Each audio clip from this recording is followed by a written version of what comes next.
This exercise is called Birddog. It is an exercise that I share with the majority of my clients when I'm progressing their core strength, and it is also one that I see happening in yoga classes as well as a variety of different fitness classes throughout the years.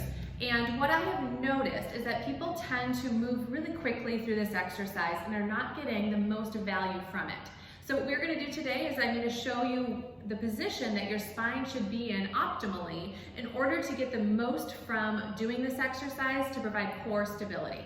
So let's go ahead and move into a quadruped or all fours position. And when you're in quadruped, I want to make sure that your hands are right under your shoulders and your knees are right under your hips. From here, what we're going to do is move into cat and cow just a couple of times so you can start to be aware of where your neutral spine is in this position, okay? So let's go ahead and look down, arch your back as far as it'll go, and then look up and let your tummy sink and your butt stick out. Just do this a few times until you can land somewhere in the middle, which we're going to call neutral spine or tabletop position. It is really important when doing this exercise that you maintain that tabletop, because what we're going to do is we're going to move our arms and our legs. There is a ton of variety for this exercise. I'm going to show you the full expression of this exercise, but certainly I will talk about the modifications too.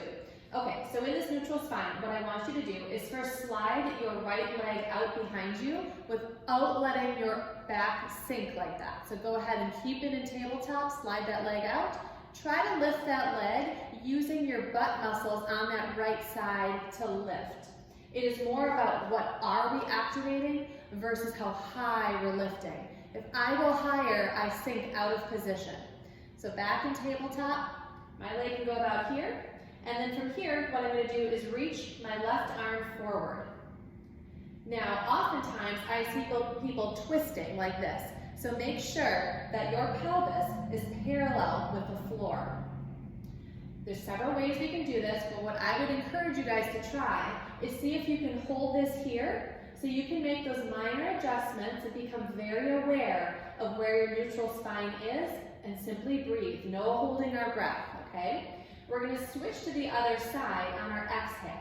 So I'm going to take a breath in, and then when I'm exhaling, I'm going to switch.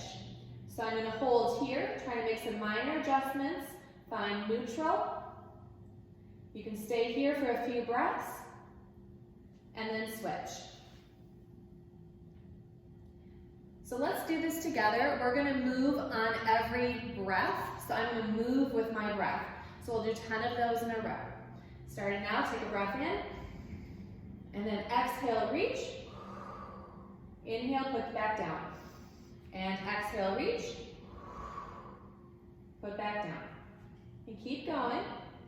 Try to be super mindful of maintaining tabletop, activating the glute or the butt on the side that you're lifting.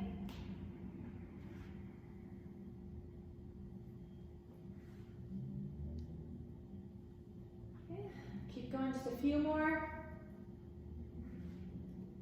Now, there's absolutely no reason to move at the pace that I'm moving if you're still not sure if you're in neutral. Couple pointers let me share with you guys. People struggle knowing if they're in neutral or not with this.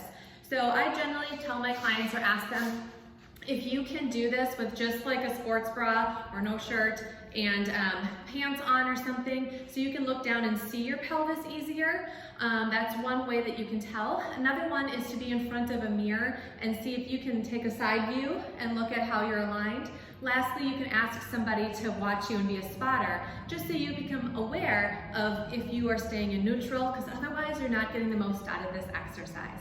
Okay, have fun. That one was called Bird Dog.